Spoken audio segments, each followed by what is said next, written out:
സിനിമയിലേക്ക് അല്ലെങ്കിൽ വെബ് സീരീസിലേക്ക് വരുന്ന സമയത്ത് ഭയങ്കരമായിട്ട് ആഗ്രഹിച്ചിട്ടുണ്ടായിരുന്നു ഞാൻ ആക്ടർ ആവണം, അല്ലെങ്കിൽ ഈ ഒരു IIT മദ്രാസിൽ പഠിച്ചു കഴിഞ്ഞിട്ട് നമുക്ക് വേറെ ഏത് മേഖലയിലേക്കും പോകാനുള്ള ഓപ്ഷൻ ഉണ്ട്. പക്ഷെ ആക്ടിങ് എൻ്റെ ഒരു പ്രൊഫഷൻ ആക്കണം എന്നൊരു ആഗ്രഹം വന്നിട്ടുണ്ടായിരുന്നു ആ ടൈമിൽ. അത് തിയേറ്റർ ഒരു 3-4 വർഷം കഴിഞ്ഞപ്പോൾ എനിക്ക് തോന്നി തുടങ്ങി ഇത് വെറും ഒരു ഹോബി പോലെയല്ല, ഇപ്പൊ ഒരു നമ്മൾ അതെന്റെ പാഷനായിട്ട് മാറി. ഈ പാഷനെ നമുക്ക് നമ്മുടെ പേർപ്പസ് ആയിട്ട് എങ്ങനെ മാറ്റാൻ പറ്റും, അതൊന്ന് എക്സ്പ്ലോർ ചെയ്ത് നോക്കാം എന്നൊരു ചിന്ത തോന്നി തുടങ്ങി ആ സമയത്ത്, ഒരു 3-4 വർഷം കഴിഞ്ഞപ്പോ. അപ്പോ കുറച്ചുകൂടെ സീരിയസ്ലി ചെയ്തെടുക്കാൻ തുടങ്ങി. ആൻഡ് ചുമ്മാ ഇങ്ങനെ നൈസായിട്ട് ഫാമിലിയോട് പറഞ്ഞു ഞാൻ ഇത് ട്രൈ ചെയ്ത് നോക്കാൻ പോവുകയാണ്, നിങ്ങൾക്ക് എന്ത് തോന്നുന്നു? ലൈക്ക് വളരെ വളരെ മോശമാണ് കുട്ടി. കാരണം അവർക്ക് ഇൻഡസ്ട്രിയിൽ ഒരു ബാക്കിംഗ് ഇല്ലല്ലോ. ലൈക്ക് എന്റെ ഫാമിലിയിൽ ഒരാൾക്കും ഒരു ഇൻഡസ്ട്രി ബാക്ക്ഗ്രൗണ്ട് ഇല്ല. അപ്പോ സ്വാഭാവികമായിട്ട് എല്ലാ പേരൻസിനും തോന്നുന്ന ഒരു ടെൻഷൻ ഉണ്ടായിരുന്നു. It's A very unfamiliar space also for them. അപ്പൊ എങ്ങനെ കൺവിൻസ് ചെയ്തെടുത്തു? അത് കുറച്ച് സമയം എടുത്തു. പക്ഷെ അവരെന്റെ നാടകം ആദ്യമായിട്ട് കണ്ടപ്പോ അവർക്കൊരു നല്ല വിശ്വാസം ഉണ്ടായിരുന്നു. അവർക്ക് മനസ്സിലായി, ഓക്കെ ചുമ്മാ ചുമ്മാ കള്ളം പറയല്ല, അതോ ചുമ്മാ ഒരു ജസ്റ്റ് ഒരു ത്രില്ലിന് വേണ്ടിയല്ല ചെയ്യുന്നത്, സീരിയസ് ആണ്. ആൻഡ് അതിന് നന്നായിട്ട് പണിയെടുക്കാനുള്ള ഒരു ഇതുണ്ട്. അതവർക്ക് ഭയങ്കര ഇമ്പോർട്ടൻസ് സാധനമാണല്ലോ അല്ലേ? അതെ അതെ, ഡെഫിനറ്റ്ലി. അപ്പൊ നമ്മൾ ഈ പറഞ്ഞ പേരൻസ് കൺവിൻസ് ചെയ്ത് എടുത്തു എന്ന് പറഞ്ഞു. പക്ഷെ എഗെയിൻ നമ്മളൊരു ആക്ടർ എന്ന് പറയുന്ന ജോലി, ഓക്കെ ഇന്ന് മുതൽ ഞാൻ ആക്ടർ ആവാം എന്ന് വിചാരിച്ചാൽ നമുക്ക് മുന്നിൽ അവസരങ്ങൾ ഉണ്ടെങ്കിൽ പോലും നമ്മൾ അതിലേക്ക് എത്തില്ലെങ്കിൽ അത് നമ്മളിലേക്ക് എത്തില്ല എന്ന് പറയുന്ന ഒരു സിറ്റുവേഷൻ ഉണ്ട്. അങ്ങനെ ഒരു കെയോസ് ഉണ്ടായിട്ടുണ്ടോ ഇനീഷ്യൽ ഡേയ്സിൽ? ഉണ്ടായിട്ടുണ്ട്, ഡെഫിനറ്റ്ലി. നമ്മള് ഇങ്ങനെ ഓഡിഷൻ ചെയ്യുമ്പോൾ ഓഡിഷൻ കുറേ ചെയ്തിട്ടാണ് ചിലപ്പോഴാണ് ഇങ്ങനെ ഒരു പ്രോജക്റ്റ് ക്ലിക്കായി കൺഫേം ആവുന്നത്. നമ്മളൊരു 50 ഓഡിഷൻ ചെയ്താൽ അതിൽ 4 എണ്ണം അടിപൊളി പ്രോജക്റ്റ് ആയിരിക്കും, ഓക്കെ, ആൻഡ് അവർ ചിലപ്പോൾ ഷോർട്ട് ലിസ്റ്റ് ചെയ്യും, and 1 or 2 will get confirmed.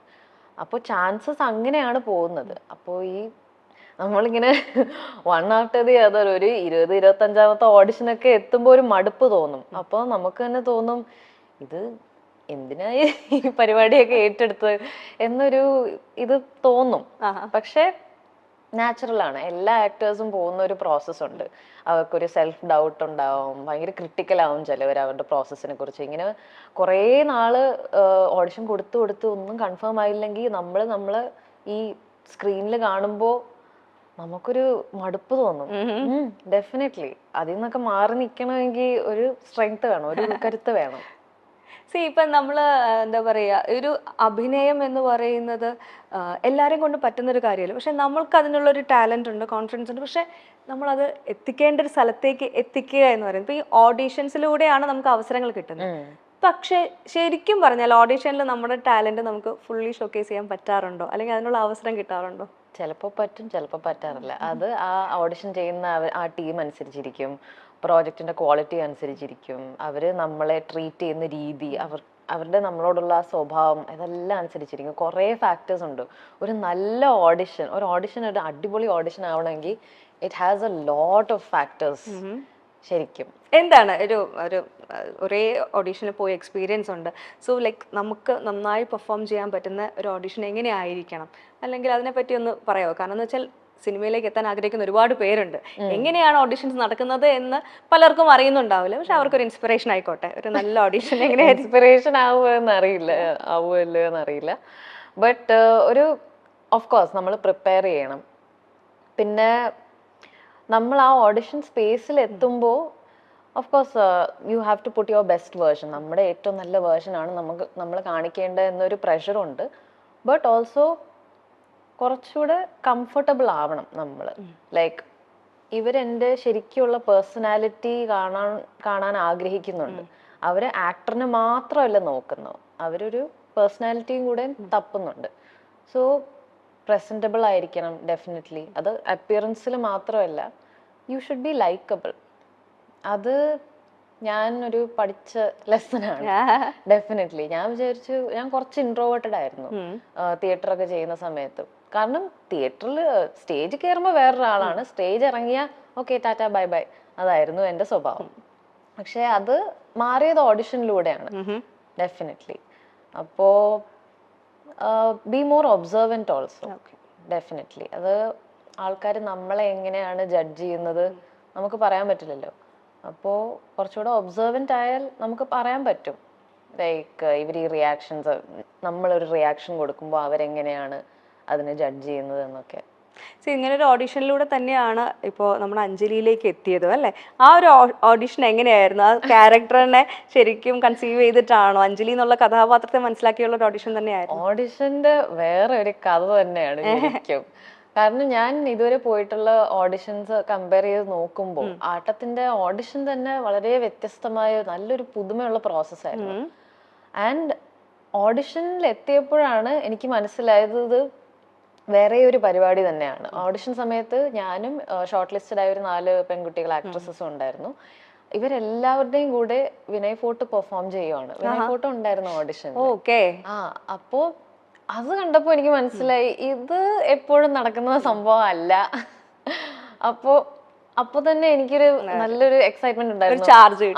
Definitely നമ്മൾ ഭയങ്കര എക്സൈറ്റഡ് ആയിരുന്നു. അത് ഓഫ്കോഴ്സ് ഓഡിഷനിൽ പോകുമ്പോൾ, എല്ലാ ഓഡിഷനിൽ പോകുമ്പോൾ നമ്മൾ വളരെ പ്രിപ്പയർഡ് ആണ്, ലൈക്ക് എന്ത് വന്നാലും നമ്മൾ റെഡിയാണ്. പക്ഷെ വിനയ് ഫോർട്ട് ഓഡിഷന് വന്ന് നിൽക്കുമ്പോൾ കണ്ടപ്പോ ഓക്കെ നൈസ് ആയിരിക്കും. ആൻഡ് ഈ യൂഷ്വലി ഓഡിഷന് തരുന്ന സീനില്ലേ, അത് സിനിമയിലുള്ള ഒരു സീനാണ്. യൂഷ്വലി അത് തന്നെയാണ് അവർ ചെയ്യുന്നത്.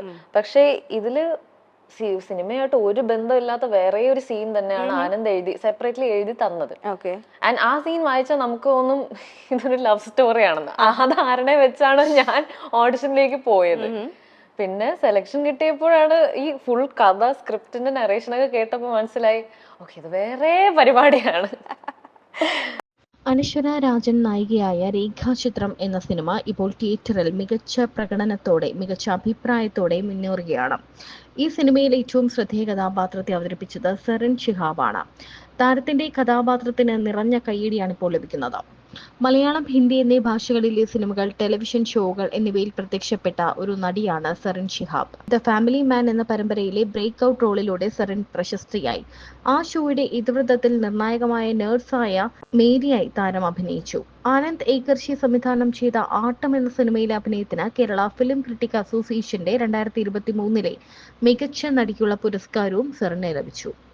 ഉത്തർപ്രദേശിൽ ജനിച്ച സരൺ വ്യോമസേനയിലെ പിതാവിന്റെ ജോലിയിലെ മാറ്റം കാരണം അസം, കർണാടക, തമിഴ്നാട് തുടങ്ങിയ സംസ്ഥാനങ്ങളിൽ മാറി മാറി താമസിച്ചിട്ടുണ്ട്.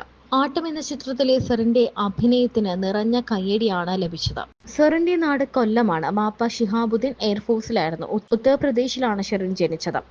അസം, ബംഗളൂരു, കോയമ്പത്തൂർ അങ്ങനെ ചുറ്റിക്കറങ്ങിയാണ് കേരളത്തിൽ ഒടുവിൽ സെറ്റിലായത്. മദ്രാസ് IITയിലാണ് ഡിഗ്രി ചെയ്തത്. കോളേജിൽ വെച്ചാണ് നാടകങ്ങൾ ചെയ്യാൻ തുടങ്ങിയത്.